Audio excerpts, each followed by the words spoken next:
Leandro Carnal, na Rádio Bandeirantes. Careca de Saber. Professor Leandro Carnal participando também em um horário diferente conosco por conta da transmissão da final da Copinha. Hoje comigo, nesse horário aqui, como sempre, né? O senhor que está em outro horário, é o Cláudio Humberto lá de Brasília. Como é que vai o senhor, professor Carnal? Tudo bem? Tudo bem, estou aqui desembarcando em Guarulhos, cheguei de Curitiba e indo para Mogi das Cruzes. É Tudo isso aí. Tranquilo. Professor, o presidente norte-americano Donald Trump assinou hoje a ordem para construir um muro na fronteira dos Estados Unidos com o México, uma promessa de campanha. O simbolismo da assinatura é mais forte do que a construção mesmo desse muro, que a gente não sabe nem como ele vai ser construído, tamanha é a distância da fronteira dos Estados Unidos com o México? Existe uma questão relativamente importante, que é o fato do presidente estar cumprindo suas promessas de campanha. É uma coisa bastante rara. Ele foi eleito por um eleitorado que apostou numa certa xenofobia, num isolamento, apostou em todo um discurso que ele está cumprindo rigorosamente. Quanto ao muro, é importante lembrar que ele já existe. A maior parte da fronteira entre México e Estados Unidos, que vai de Tijuana, lá na divisa entre a Califórnia e a Baja Califórnia, ou seja, os estados do México e os Estados Unidos, especialmente na área do Texas, que é uma extensa área que os americanos tomaram do México entre 1845 e 48. Em todo esse espaço já existe, quase todo ele, muro ou fronteira fortificada. Logo, é muito mais simbólico do que qualquer outra coisa. Já existe um muro. Importante lembrar que nunca um muro deteve imigrantes, nunca um muro deteve que se passe um lugar para o outro, nem o muro de Berlim, nem os muros da fronteira, nem os muros da casa da gente. Todos os muros são em si inúteis e são simbólicos. Está cumprindo uma promessa de campanha. Mas, professor, na prática, já existe um muro.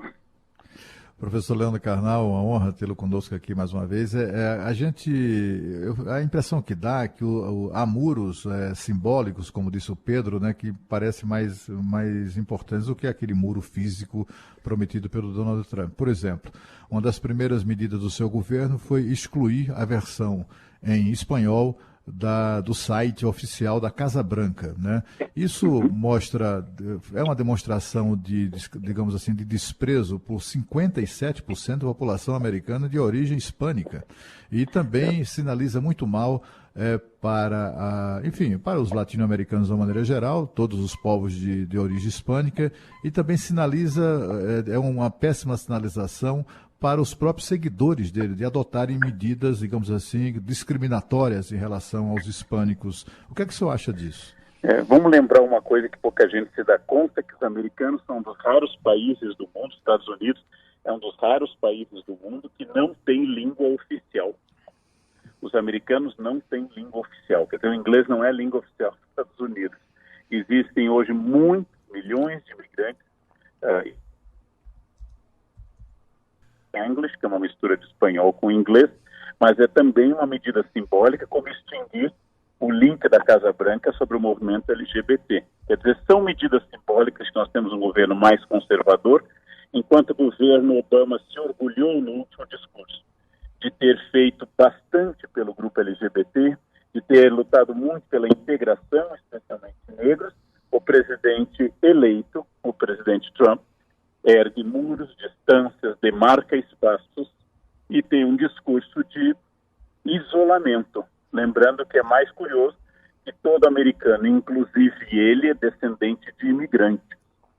Todo americano veio do exterior, a não ser os indígenas que vieram há muito mais tempo migrando pelo Estreito de Bering. Então, são imigrantes que chegaram na segunda-feira, falando de imigrantes que chegaram, por exemplo, na terça-feira.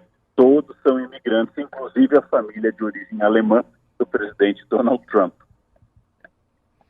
Tá certo. Professor, para a gente finalizar, o otimismo com o Trump está levando a Bolsa dos Estados Unidos ao maior nível da história. Tá certo que está só começando, mas há um voto de confiança aí do mercado, pelo menos, dos investidores, para o governo que teve início no fim da semana passada lá nos Estados Unidos, né? Ele está cumprindo as suas promessas de campanha. Ele foi eleito para isso, foi a vontade de uma parte do eleitorado. Agora, é curioso que o presidente da China, na reunião em Davos, falou exatamente em globalização. Então, são aquelas questões ótimas. Um conservador de influência liberal fala em fechar mercados e demarcar fronteira, e um líder de um país dirigido por um país comunista fala em globalização e de abertura de mercados. É difícil viver nesse mundo, né? Difícil viver nesse mundo sem limites e sem fronteiras. Mas é provável que a China ocupe espaços no Pacífico, por exemplo, que os americanos estão abandonando. Professor Leandro Carnal, sempre um prazer ouvi-lo aqui na Rádio Bandeirantes. Até sexta-feira. Até sexta-feira. Um prazer, uma boa noite a todos os nossos ouvintes.